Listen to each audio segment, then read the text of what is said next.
Diversas reacciones generó el informe Big Data elaborado por la Agencia Nacional de Inteligencia y que analizó más de 5 millones de cuentas de redes sociales. El 31% de los autores de los textos estarían en el extranjero y los principales motivadores del estallido serían los jóvenes, quienes le otorgan la condición de histórica a la movilización social. Este lunes los termómetros llegarán a los 36 grados Celsius, calor extremo que empezaría a dar algo de tregua solo después de la medianoche.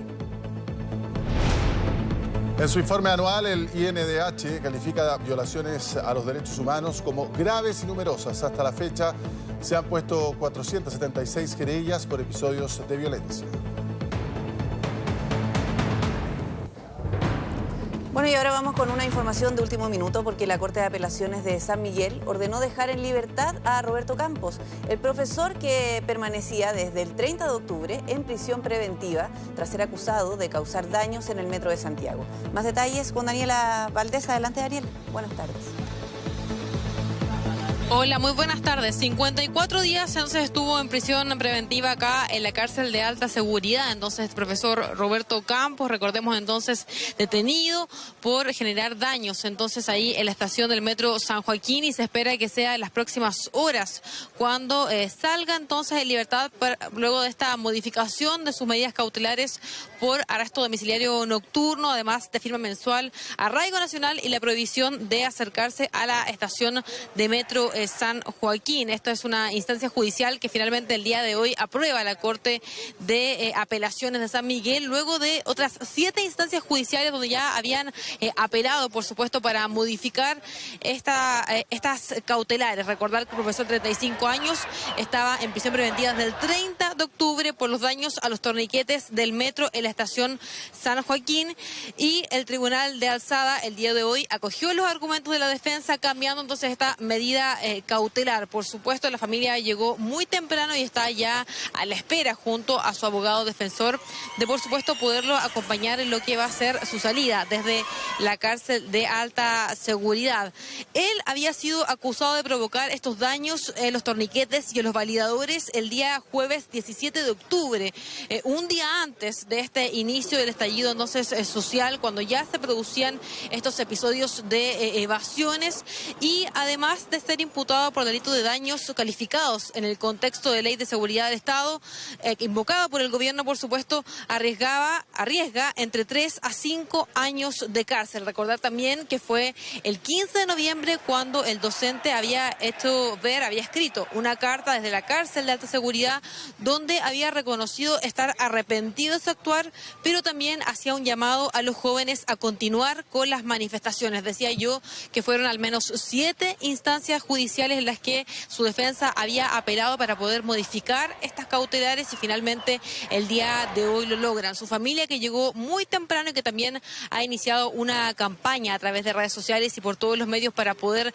lograr esta modificación de cautelares, valoraba el día de hoy esta decisión de la Corte de Apelaciones, y también decía que ellos no solo lo hacían por el profesor como tal, sino que también por lo que pretendían ocurra con el resto de las personas detenidas, que son al menos 5, involucrados en los episodios del metro de Santiago. Vamos a escuchar las palabras que hubo de la pareja de este profesor, quien también ha acompañado durante todo momento esta campaña, les decía yo, para poder generar su libertad.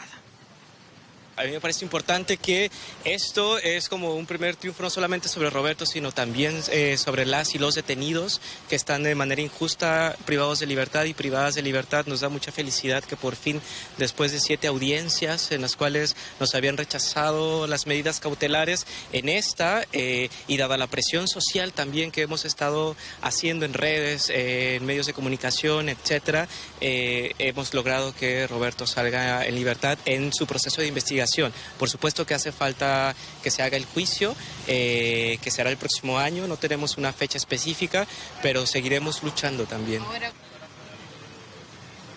Por ahora entonces queda con arresto domiciliario nocturno, arraigo nacional, firma mensual y también con la prohibición de acercarse entonces al metro de Santiago, a la espera por supuesto de lo que también va a ser el juicio que les decía yo, arriesga de entre 3 a 5 años de cárcel. Lo dejaba mucho más tranquilo por lo menos esta situación a su pareja y también a su familia, quienes a esta hora están acá, por supuesto a la espera de lo que va a ser este papeleo que podría demorar entre 3 horas más o menos y por supuesto va a generar su libertad acá a un costado del Centro de Justicia. Su abogado defensor, entonces quien ha sido parte, les decía yo, de estas 7 instancias judiciales para así poder generar esta modificación en las medidas cautelares, también conversó con nosotros. Los invito a que escuchemos estas declaraciones. Lo que cambió principalmente fue que en la audiencia del día lunes de la semana pasada se incorporaron antecedentes nuevos por parte de la defensa que cuestionaban precisamente la existencia de los daños que habría provocado Roberto.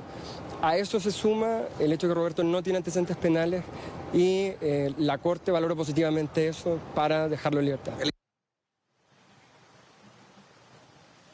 Ahí escuchábamos entonces a su abogado defensor, les decía yo que ya está todo listo entonces acá y solo basta un par de papeleos para que pueda salir ya en libertad y cumpla las cautelares en su domicilio. Ustedes también lo veían, está su familia acá, su abogado defensor y esperan que sea dentro de las próximas horas cuando puedan volver a verlo y acompañarlo también a su domicilio. Priscila, José Luis.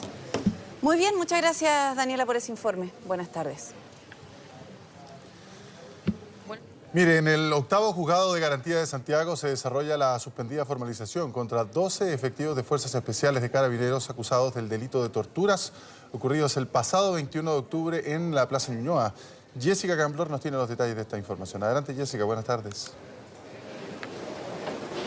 Hola, muy buenas tardes. Hay un receso a esta hora en esta audiencia de formalización donde se continúa entonces con este proceso judicial en contra de estos 12 funcionarios de Fuerzas Especiales de Carabineros que están siendo acusados por esta brutal agresión a un manifestante ocurrida el pasado 21 de octubre ahí en el sector de Plaza Ñuñoa. Se recordó por parte del magistrado que hay prohibición tanto de dar a conocer la identidad de estos 12 uniformados, formalizados y también no se pueden mostrar sus rostros, pero sí lo que se hizo fue recordar las acusaciones que hay de manera genérica, ¿no? Para ellos. Son 5 puntualmente los que son indicados por la Fiscalía como autores de esta agresión.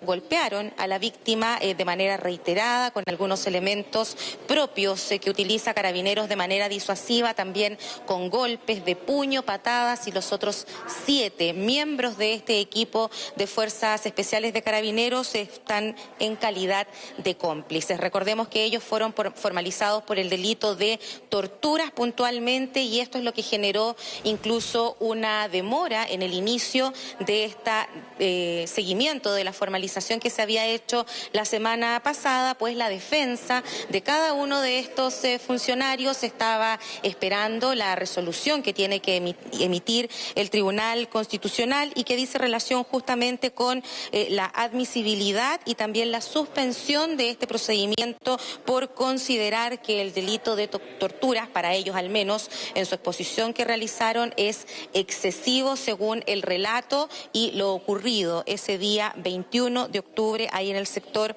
de Plaza Ñuñoa. También estaban cuestionando dentro de este documento y petición entregada al Tribunal Constitucional la participación del Instituto de Derechos Humanos que estaba como querellante dentro de esta causa. Hay un receso entonces en todo este proceso y dentro de eso pudimos conversar con el fiscal que lidera las diligencias y las acusaciones en contra de estos 12 funcionarios de Fuerzas Especiales. Veamos. Me voy a pronunciar sobre lo que es lo que se solicita. Yo no sé lo que vaya a resolver el Tribunal Constitucional. Se solicita por parte de los 12 imputados que se suspenda el procedimiento hasta que haya, obviamente, un pronunciamiento del fondo definitivo por parte del Tribunal Constitucional acerca de cuál es la ley aplicable, en términos simples, ¿no? O el delito de tortura del Código Penal o delitos de lesa humanidad de una ley especial. Bueno, independiente de esa resolución por parte del Tribunal Constitucional, que aún está pendiente, debiese conocerse sí durante esta jornada, el Ministerio Público ya solicitó la prisión preventiva para los 12 funcionarios de Fuerzas Especiales de Carabineros acusados por este incidente ocurrido el 21 de octubre, ahí en el sector de Plaza Ñuñoa. Vamos a quedar, por supuesto, pendientes aquí en el Centro de Justicia que se retome esta audiencia y ver en definitiva si se accede o no a esa solicitud. Vamos ahora a cambiar de tema, entramos de lleno en materia policial, revisar imágenes de un incidente que involucró la quema de un bus del Transantiago durante esta mañana, a primera hora.